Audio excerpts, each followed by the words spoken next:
Hey y'all, I'm not done reading some material I was going to work on for future episodes, so I'm still kind of walking off the beaten path today, and this is an entirely different direction here. It's called What Might Have Been and What Better Never Be, meaning what movie might have been a badass book, and what book sucks so bad it never be a movie. Now, since most of us like to start with the bad news, I'm going to go into what better never be. It is the Sopaths. I first heard of it on one of my favorite blogs called The Lineup. It's a blog about, the dark side of things. It's got your haunted houses, your scary books, scary movies, and serial killers. And anyway, so I heard of this book. The cover is really creepy. The synopsis of the story, Children Born Without Souls and Are a Bunch of Ted Bundys, is even creepier. So I bought it on Amazon. And I read it within the phase of 3 hours. It's a small book, just a touch over 100 pages. And it's so stupid. I cannot believe a publisher read this crap and thought, what a talent. It better never make it to any size screen because it's so fucked up and so riddled with sexual violence against children that it would make the cabal proud. And other than that, it's a stupid, poorly written, cover-to-cover cringe content that would make your stomach turn, makes your psyche hurt, and makes your wallet mad for the lost few bucks on this literary shit show. Now, this cover with the creepy doll with the bloody eyes makes it look absolutely chilling. You know, the idea of children born without souls and our monsters right out of the get-go. But a few pages in, it gets ridiculous right away with characters, survivors of serial killer children moving in together and hopping into the sack regardless of age. And they all have stupid names, and the whole story behind why there's children born without souls is stupid. They also they try to solve the Sopath problem with a stupid toddler fight to the death club.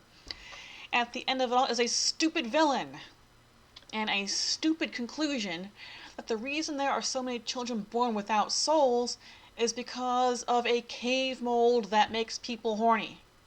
It's stupid, trashy, tasteless, and embarrassing to admit that I've read it. I feel like I wanted eye bleach when I was done. And that is the end of the Sopaths. No more talking about it. For your own good, there are so many better things to read. Now, on to what might have been. Since we like the good news second, it's kind of good news since, we already discussed the what better never be. What might have been a badass, shocking, acid trip book if it had never gone straight to screenplay is Antichrist. It has nothing to do with the actual Antichrist. When I read the synopsis on it, I got curious.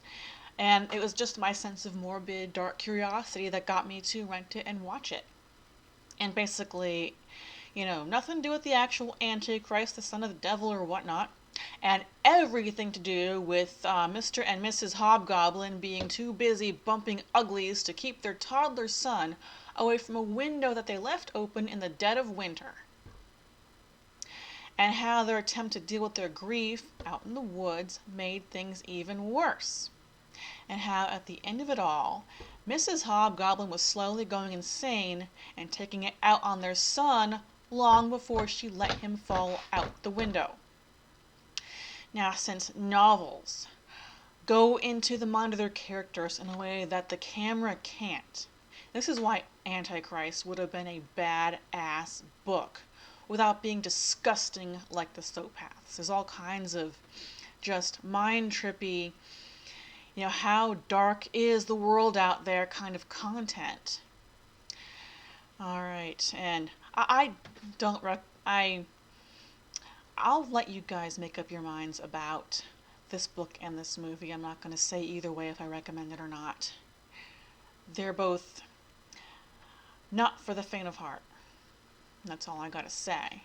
And now, if anyone's actually watching, time for the billion-dollar question. Why am I wearing this ratty, threadbare hoodie in the middle of August?